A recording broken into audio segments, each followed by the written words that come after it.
میں پردیس سے اپنی بیٹی کے جہیز کی چیزیں بھیجتا تاکہ گھر جا کر آرام سے اس کی شادی کر سکوں۔ لیکن کچھ سالوں بعد جب میں گھر لوٹا تو میری بیٹی کی حالت بہت بری تھی۔ پھٹے کپڑے اور کالا سیاہ رنگ ہو چکا تھا اور نوکروں کی طرح گھر میں پوچھا لگا رہی تھی، جبکہ میں نے جو سونا بھیجا تھا وہ میری بہو نے پہنا ہوا تھا۔ مجھے دیکھتے ہی میری بیٹی رونے لگ گئی اور کہنے لگی، ابا اب مجھے چھوڑ کر نہ جانا۔ میرا کلیجہ منہ کو آ گیا اور میں نے بیٹی سے پوچھا، کیا معاملہ ہے؟ تو اس نے کچھ نہیں بتایا۔ میں فوراً بازار گیا اور بیٹی کے لیے نئے کپڑے لے کر آیا۔ گھر میں داخل ہوا تو میرے رونگٹے کھڑے ہو گئے۔ سامنے بیٹا بہو بیٹی کے ساتھ۔ شہباز، میں نے فاریہ کے جہیز کے لیے کچھ سامان بھجوایا ہے۔ میرا دوست اسحاق پاکستان آ رہا تھا، اس کے ہاتھ۔ آج وہ پاکستان پہنچ گیا ہے، تو کل اس کے گھر جا کر سامان لے آنا اور وہ فاریہ کے حوالے کر دینا، وہ سنبھال کر رکھ لے گی۔ میں چاہتا ہوں جب پاکستان آ کر اس کی شادی کروں تو اسے کسی چیز کی کمی نہ ہو، بلکہ ہر چیز پہلے سے تیار ہو، اور میں آ رہا ہوں تو اب اپنے فرض سے سبکدوش ہو کر ہی جاؤں گا۔ تمہارے اور مدیحہ کے لیے بھی کچھ سامان بھجوایا ہے، وہ بھی تم لوگ رکھ لینا۔ دونوں کا سامان الگ الگ تھیلوں میں ہے۔ سونے کا سیٹ فاریہ کے لیے ہے، جبکہ کڑے مدیحہ کے لیے ہیں۔ میں نے فون پر اپنے بیٹے شہباز کو ہدایت دی، تب وہ کہنے لگا، جی ابا، ضرور، میں اسحاق انکل کے گھر جا کر وہ سارا سامان لے آؤں گا۔ آپ کو فکر کرنے کی کوئی ضرورت نہیں ہے، اور میں ساری چیزیں خود سنبھال کر رکھوں گا۔ آپ فاریہ کی شادی کی بھی فکر نہ کیا کریں۔ اگر آپ پاکستان آنا چاہتے ہیں تو آ جائیں، میں فاریہ کی شادی خود کر لوں گا۔ یہ اتنا بھی بڑا مسئلہ نہیں ہے جس کے لیے آپ پردیس بیٹھے ہوئے ہیں اور اس عمر میں بھی دھکے کھا رہے ہیں۔ میرے بیٹے کے لہجے میں فکر تھی۔ میں دل سے مسکرا دیا، کہنے لگا، نہیں بیٹا، میں تم پر کوئی بوجھ نہیں ڈالنا چاہتا۔ بس ایک بار فاریہ کی شادی کر دوں، تب ہمیشہ کے لیے واپس آ جاؤں گا اور اپنے پوتے پوتیوں کو کھلاؤں گا۔ میرے بیٹے نے الوداعی کلمات ادا کرنے کے بعد فون رکھ دیا اور میں خوشی سے سرشار دوبارہ اپنے کام پر جانے کے لیے تیار ہو گیا۔ پردیسیوں کے گھر والے جب اتنی محبت کرتے ہیں، آپ کا اتنا خیال رکھتے ہیں، بنا تنخواہ اور بھیجے جانے والے پیسوں کی پرواہ کیے آپ کو واپس بلاتے ہیں، تو یقین کریں دل سے خوشی ہوتی ہے۔ ہر انسان دگنی رفتار سے کام کرنے لگتا ہے تاکہ اپنے پیاروں کو مزید خوش کر سکے اور ان کے لیے ہر سہولت مہیا کر سکے۔ میری رفتار اس وقت دگنی ہو گئی تھی۔ میرا دل اپنے بیٹے کی اچھی باتیں سن کر مزید مضبوط ہو گیا تھا اور میں دوبارہ اپنے کام پر جانے کے لیے تیار تھا۔ میری تقریباً پوری زندگی یہاں پردیس میں گزر گئی تھی۔ ہمارے گھر میں نہایت غربت تھی، کھانے کے لالے پڑے ہوئے تھے، 2 وقت کی روٹی تک نصیب نہیں ہوتی تھی۔ اماں بیماری میں صحیح وقت پر علاج نہ ہونے کی وجہ سے ایڑیاں رگڑ رگڑ کر مر گئی تھی، جبکہ ابا بھی بیماری میں علاج نہ ملنے کی وجہ سے اس دنیا سے چل بسے۔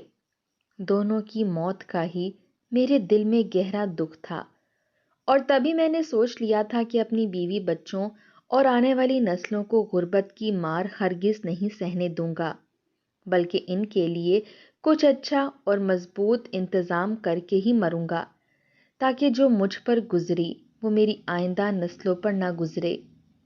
میری شادی کو ابھی 5 سال ہی ہوئے تھے جب مجھے دبئی کا ویزا مل گیا۔ میں نے کچھ اپنی بیوی کا زیور بیچا اور کچھ رشتہ داروں سے ادھار پیسے پکڑے، اپنے گھر میں موجود موٹر سائیکل بیچی اور اپنی قسمت آزمانے یہاں دبئی چلا آیا۔ شروع میں مجھے بہت مشکلات کا سامنا کرنا پڑا تھا، کام نہیں ملتا تھا، فاقے جھیلنے پڑتے تھے، مگر آہستہ آہستہ میں یہاں سیٹ ہوتا گیا اور اب میری پوری زندگی یہاں گزر گئی تھی۔ میں کماتا گیا اور پاکستان پیسے بھیجتا گیا۔ میری بیوی بہت صابر اور شکر گزار عورت تھی، کبھی اس نے فضول خرچی نہیں کی، بلکہ ہمیشہ پیسے سنبھال کر رکھے، گھر بنایا، بچوں کی بہترین تعلیم و تربیت کی۔ فاریہ کے جہیز کے لیے سامان اکٹھا کیا، جبکہ شہباز کی بیوی کے لیے بھی زیورات بنوائے۔ غرض زندگی کی تمام ضروری چیزیں اس نے اپنے بچوں کو مہیا کیں اور اس کے ساتھ ساتھ پیسے بھی سنبھال کر رکھے۔ میں پاکستان گیا تو میری بیوی تھکی تھکی اور نڈھال سی رہنے لگی تھی۔ میرا اکثر ہی پاکستان میں چکر لگ جاتا تھا۔ سال ڈیڑھ بعد میں پاکستان آتا تھا۔ اب بچے جوان ہو چکے تھے۔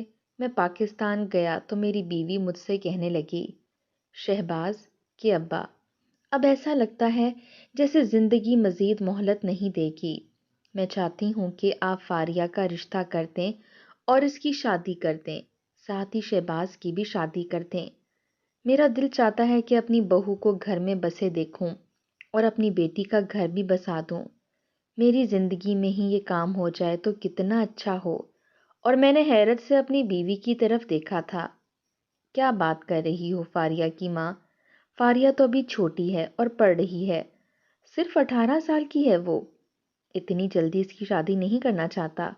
تم تو جانتی ہو، کم عمری میں جب بچیوں کی شادی ہو جاتی ہے تو گھر کی ذمہ داریوں کی وجہ سے وہ بدل جاتی ہیں، غلطیاں کرتی ہیں اور پھر سسرال والے ساری زندگی ان کو تانے دیتے رہتے ہیں۔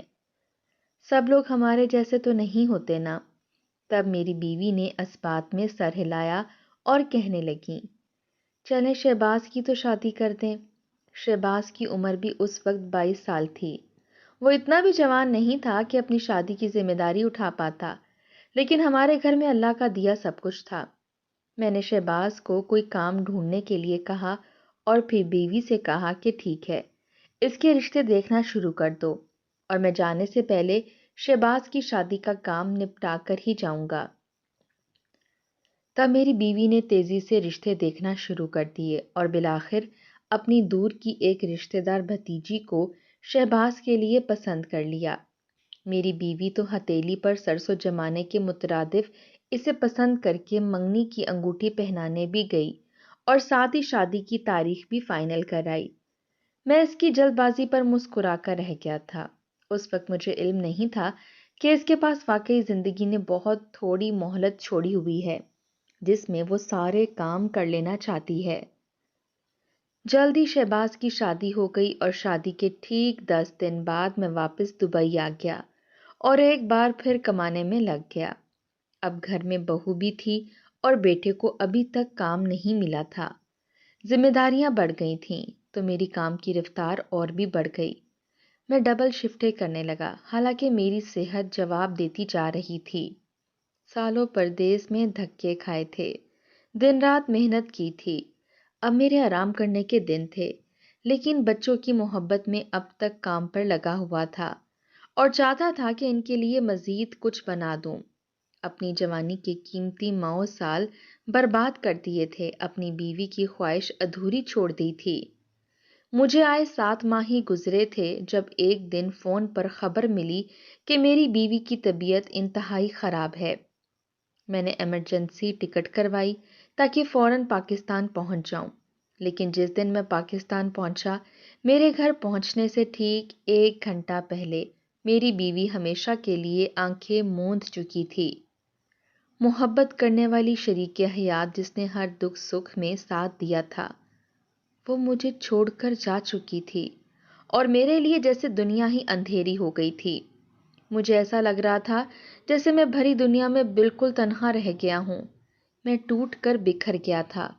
میرے بچوں نے مجھے سہارا دیا اور سنبھلنے میں مدد دی۔ اب مجھے گھر کاٹ کھانے لگا۔ گھر کے کونے کونے میں میری بیوی کی یادیں بسی ہوئی تھیں۔ اکثر وہ مجھے فون پر کہا کرتی تھی، شہباز کے ابا، آپ کی بہت یاد آتی ہے، دل کرتا ہے آپ بھی ہمارے ساتھ ہوں۔ کتنے تہوار ہوتے ہیں جو آپ کے بغیر گزر جاتے ہیں۔ آپ آتے بھی ہیں تو چند دنوں کے لیے، اور میں ہر بار کہتا تھا کہ اب آؤں گا تو بہت سارے وقت کے لیے آؤں گا اور جلدی ہمیشہ کے لیے پاکستان آ جاؤں گا۔ تم فکر نہ کرو، لیکن حالات اور مجبوریوں نے کبھی واپس آنے ہی نہیں دیا اور وہ زندگی کا سفر ختم کر کے ابدی سفر پر روانہ ہو گئی تھی۔ اب گھر میں رہنا مجھے مشکل لگنے لگا۔ اور بیوی کی وفات کے 1 مہینے بعد ہی میں نے اپنے بیٹے سے کہا کہ میری ٹکٹ دوبارہ کنفرم کروا دو، میں دبئی واپس جانا چاہتا ہوں۔ فاریہ میرے پاس آ کر بیٹھ گئی اور کہنے لگی، ابا جان، اب تو آپ مجھے چھوڑ کر نہ جائیں، دیکھیں اماں کے جانے کے بعد ہم کتنے اکیلے ہو گئے ہیں، اب آپ پاکستان میں ہی رہیں، بھائی ماشاءاللہ سے کام کرنے لگے ہیں، ان کا اچھا روزگار چل پڑا ہے، وہ گھر کا خرچہ آرام سے اٹھا لیں گے، اگر آپ کا دل نہیں لگتا تو آپ بھی کوئی چھوٹا موٹا کام کر لیجئے گا، آپ دبئی جائیں گے تو پھر اور تھک جائیں گے، اور آپ نے پوری زندگی پردیس میں کاٹی ہے، اب تو پلیز پاکستان میں ہی رہ جائیے۔ فاریہ کی بات سن کر شہباز فوراً گڑبڑا گیا اور کہنے لگا، نہیں فاریہ، ابا کو جانے دو، یہاں رہیں گے تو مزید الجھے رہیں گے، تھوڑا عرصہ دبئی میں گزار کر واپس آ جائیں گے تو پھر میں کوئی کام کروا دوں گا اور پھر ہم آرام سے رہیں گے۔ تب میں نے دکھ سے اپنے بیٹے کی طرف دیکھا تھا، بیٹی تھی جو کتنے پیار سے مجھے پاکستان میں رہنے کے لیے بول رہی تھی، جبکہ بیٹے کو دبئی کی کمائی کا ایسا لالچ لگا ہوا تھا کہ اب وہ چاہتا ہی نہیں تھا کہ میں پاکستان میں رہوں۔ میں دل پر پتھر رکھ کر تیاری کرنے لگا اور دبئی آ گیا۔ یہاں آ کر ایک بار پھر وہی مصروفیت شروع ہو گئی، وہی گھر کے حالات اور مجبوریاں جن میں پس کر رہ گیا اور واپس نہ جا سکا۔ ایک دن شہباز کا فون آیا۔ شہباز فون پر کہنے لگا کہ ابا فاریہ کے لیے اچھے رشتے آ رہے ہیں، اب وہ 23 سال کی ہو چکی ہے، میں چاہتا ہوں کہ اس کی شادی کر دوں، لیکن اس کا جہیز بنانے کے لیے میرے پاس رقم نہیں ہے، اگر آپ تھوڑی سی محنت کر لیں اور اس کے جہیز کا سامان جمع کر لیں تو ہم مل کر اس کی شادی کر دیں گے، پھر آرام سے اپنی زندگی گزاریں گے۔ میں نے فوراً ہاں کہہ دی اور دن رات محنت کرتے ہوئے فاریہ کے جہیز کا سامان جمع کرنا شروع کر دیا۔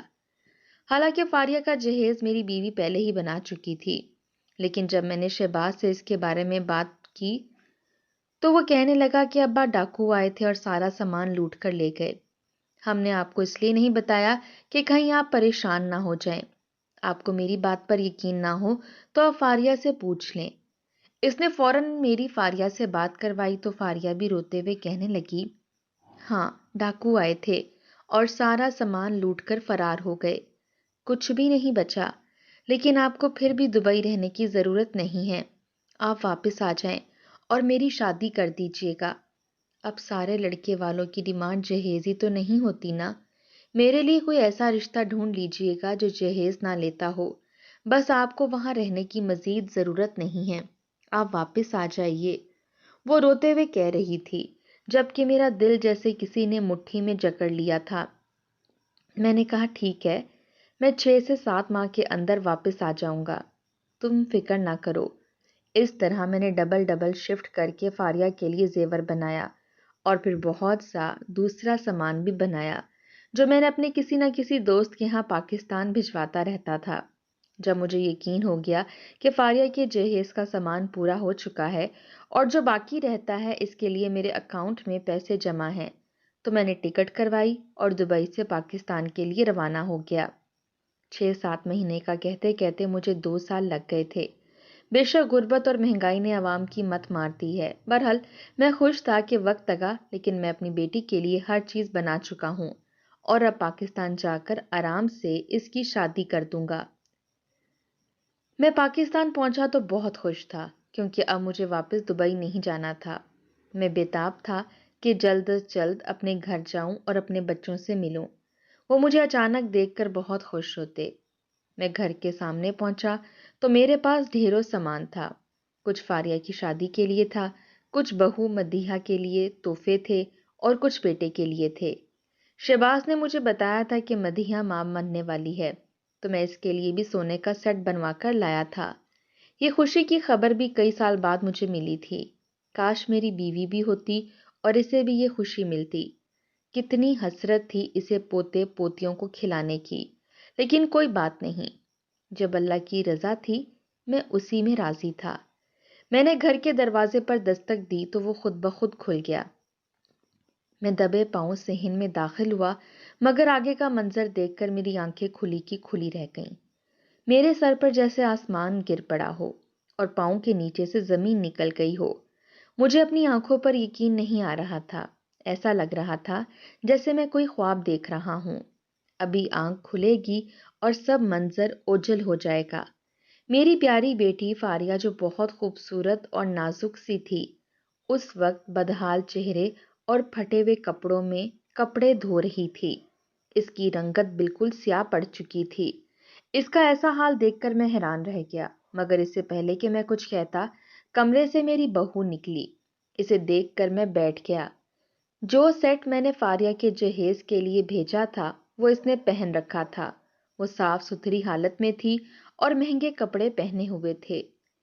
اس سے پہلے کہ مدیحہ کچھ بولتی اور میں دیکھ پاتا کہ کیا معاملہ ہے، مدیحہ کی مجھ پر نظر پڑ گئی اور وہ کہنے لگی، ابا جان، آپ کب آئے؟ فاریہ نے جب مجھے دیکھا تو کپڑے وہیں پر پھینک کر دوڑتی ہوئی آئی اور مجھ سے لپٹ گئی اور ساتھ ہی رونے لگی۔ کہنے لگی، ابا جان آپ آ گئے، اب مجھے چھوڑ کر مت جائیے گا۔ میں نے اسے گلے لگا لیا اور کہنے لگا، تمہاری یہ حالت کیسے ہوئی؟ فاریہ، تم نے کیا حال بنا لیا اپنا؟ مجھے بتاؤ تمہارے ساتھ اس گھر میں کیا ہوتا رہا؟ لیکن میری بیٹی نے نفی میں سر ہلایا اور کہنے لگی، ابا جان، کچھ بھی نہیں ہوا میرے ساتھ، میں بالکل ٹھیک ہوں، اور یہ کام تو میں ویسے ہی کر رہی تھی۔ آج کپڑے دھوئے تھے نا، اس لیے پھٹے ہوئے کپڑے پہنے ہیں۔ میں ابھی کپڑے تبدیل کر لوں گی اور اچھے کپڑے پہن لوں گی۔ کام کرتے ہوئے اگر نئے کپڑے پہن لو تو ان پر داغ پڑ جاتے ہیں اور پھر صاف نہیں ہوتے۔ اس نے بات بنا لی تھی، لیکن اس کی آنکھوں کی اداسی اور چہرے کا کرب مجھے صاف دکھائی دے رہا تھا۔ اس کی حالت ہی بتا رہی تھی کہ اس کے ساتھ گھر میں اچھا سلوک نہیں کیا جاتا۔ میں نے سارا سامان اپنے کمرے میں رکھوایا اور الٹے قدموں گھر سے باہر نکل گیا۔ بازار جا کر میں نے فاریہ کے لیے نئے کپڑے خریدے اور جب گھر واپس آیا تو آگے کا منظر دیکھ کر ایک بار پھر میرا دل ٹوٹ کر بکھر گیا۔ میرا بیٹا اور بہو فاریہ کے سر پر کھڑے اسے ڈانٹ رہے تھے۔ میں آگے ہو کر سننے کی کوشش کرنے لگا تو آنکھوں کے سامنے اندھیرا چھا گیا۔ بیٹے کی اصلیت میرے سامنے کھل رہی تھی۔ وہ میری بیٹی کو دھمکا رہا تھا اور کہہ رہا تھا، خبردار اگر ابا کو کچھ بھی بتانے کی کوشش کی تو اچھا نہیں ہوگا۔ ابا سے کہہ دینا کہ چھت پر دھوپ میں بیٹھ بیٹھ کر تمہاری رنگت کالی ہو گئی ہے اور ہم تم سے کوئی کام نہیں کرواتے، بلکہ تم خود گھر کے سارے کام کرتی ہو۔ اگر تم نے ہمارے بارے میں ایک بھی بات ابا کو بتائی تو مجھ سے برا کوئی نہیں ہوگا۔ میری بہو آگے بڑھی اور میری بیٹی کے چہرے پر تھپڑ مارتے ہوئے اس کے ہاتھ میں ایک ڈبہ پکڑا دیا اور کہنے لگی، اس میں کپڑے جوتے سب کچھ ہے، وہ پہن لو اور اچھے سے تیار ہو جاؤ۔ خبردار اگر ابا جی کو بتایا کہ اس میں جو زیور ہے اور جو تم پہنتی ہو وہ سب نکلی ہے۔ ابا جی کو یہ سچ بتانے کی بھی ضرورت نہیں ہے کہ گھر میں کوئی ڈاکہ نہیں پڑا تھا، بلکہ تمہارا سارا سامان میں نے لے لیا تھا۔ اگر تم نے ابا جی کو ایک بھی بات بتائی تو میں تمہیں جان سے مار ڈالوں گی۔ جب بہو نے میری بیٹی کو دھمکایا تو میں برداشت نہ کر سکا۔ میں نے وہیں کھڑے ہوئے کے کہا کہ بس کر دو تم دونوں اور دفع ہو جاؤ میری نظروں کے سامنے سے۔ مجھے سامنے دیکھ کر میرا بیٹا اور بہو دونوں گھبرا گئے، جلدی سے منمناتے ہوئے وضاحتیں دینے لگے، مگر اب ان کی کوئی بات مجھ پر اثر انداز نہیں ہو سکتی تھی، کیونکہ میں اپنی بیٹی کا حال اپنی آنکھوں سے دیکھ چکا تھا۔ یہاں تو خونی رشتے بھی پھیکے پڑ گئے تھے۔ میری بیوی صحیح کہتی تھی کہ مجھے شہباز کے ساتھ ساتھ فاریہ کی بھی شادی کر دینی چاہیے تھی۔ میری بیٹی کا سارا سامان خود ہتھیانے کے بعد میرے بیٹے نے کس صفائی سے مجھے جھوٹ بولا تھا۔ میں بے حد دکھ میں ڈوبا ہوا تھا۔ اپنے کانوں پر یقین نہیں آ رہا تھا کہ میرا اپنا بیٹا میرے ساتھ ایسا کر سکتا ہے۔ میں نے اپنے بیٹے سے کہا کہ فاریہ کے جہیز کا جو بھی سامان تھا 2 دن کے اندر اندر میرے کمرے میں رکھ دو اور جو زیادہ ہے وہ گیسٹ روم میں رکھ دو۔ میں اب فاریہ کی شادی کر کے ہی دبئی لوٹوں گا۔ میں نے بیٹے اور بہو کی باتیں سن لی تھیں اور وہ جانتے تھے کہ اب وضاحت دینے کا کوئی فائدہ نہیں۔ وہ شرمندہ سے تھے اور جی جی کہتے ہوئے اپنے کمرے میں چلے گئے۔ پھر واقعی 2 دن کے اندر فاریہ کے جہیز کا وہ سارا سامان میرے کمرے اور گیسٹ روم میں موجود تھا، جس کے بارے میں انہوں نے کہا تھا کہ چوری ہو چکا ہے۔ میں نے اپنے ایک دوست سے فاریہ کے رشتے کی بات کی تو اس نے فاریہ کو اپنی بہو بنانے کی خواہش کا اظہار کیا۔ میں نے خدا کا شکر ادا کیا۔ میں نے فوراً فاریہ کی منگنی کروائی اور پھر 1 مہینے کے اندر اس کی شادی بھی ہو گئی۔ شادی کے بعد میں اس کی خبر گیری کرتا رہتا تھا اور فاریہ اپنے گھر میں بہت خوش تھی۔ اس کے چہرے سے اس کی خوشی جھلک رہی تھی۔ اس کی رنگت پہلے جیسی کھلتی جا رہی تھی اور وہ صحت مند ہوتی جا رہی تھی۔ اس کے ہونٹ پھر سے مسکرانے لگ گئے تھے۔ فاریہ کی طرف سے میرا دل مطمئن ہو چکا تھا، لیکن بیٹے کی بے رخی اور اس کے دھوکے نے مجھے اندر سے توڑ دیا تھا۔ اس لیے میں ایک بار پھر دبئی آ گیا ہوں اور اب اپنی آخری سانس بھی پردیس میں ہی گزار دوں گا۔ سچ کہتے ہیں پردیسیوں کا کوئی ٹھکانہ نہیں ہوتا۔ پوری زندگی اپنے گھر والوں کے لیے کماتے رہتے ہیں، مگر پھر بھی بہت کم ایسے خوش نصیب ہوتے ہیں جن کے گھر والے ان سے مخلص ہوں، ورنہ تو زیادہ لوگ ان سے ان کے پیسوں کے لیے محبت کرتے ہیں۔